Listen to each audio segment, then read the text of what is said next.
കേട്ടോ. അതുകൊണ്ട് എല്ലാവരും ഒന്ന് ട്രൈ ചെയ്ത് നോക്കുക. വളരെ സിമ്പിളായിട്ട് വളരെ സമയം ലാഭിച്ച് നമുക്ക് ചെയ്യാൻ പറ്റുന്നതാണ്.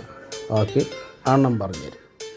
ആവശ്യത്തിന് മാത്രം ഉണ്ടാക്കുക, കഴിക്കുക. അതാണ് നമ്മുടെ ആരോഗ്യത്തിന് വളരെ നല്ലതാണ്. എന്നും പറഞ്ഞാൽ എന്നും ബീഫൊന്നും മേടിച്ച് തിന്നരുത് കേട്ടോ, നല്ലതല്ല. അപ്പം എല്ലാവരും അതൊന്ന് ശ്രദ്ധിക്കണം. ഓക്കെ, ആഹാരം നമ്മൾ ഫ്രഷായിട്ട് കഴിക്കാൻ നോക്കുക, ഉപകാരപ്പെടും കേട്ടോ. അപ്പം നമ്മുടെ ചാനലൊന്ന് സബ്സ്ക്രൈബ് ചെയ്യണം. നമ്മുടെ ആ ബെല്ലൈക്കണ് അമർത്താൻ പറ്റുമെങ്കിൽ അമർത്തിയാൽ മതി, കുഴപ്പമില്ല. സബ്സ്ക്രൈബ് ചെയ്തേക്കണം കേട്ടോ. നമ്മുടെ 70 ആയിട്ടുള്ളൂ. അതൊന്ന് ഇച്ചിരി കൂട്ടി കൊണ്ടുവരണമെന്നൊരാഗ്രഹമുണ്ട്. ഒന്നിനുമല്ല, ഒരാഗ്രഹം, അത്രയേ ഉള്ളൂ. എല്ലാവർക്കും ബൈ. അടുത്ത പ്രായം അവനാട്ടോ.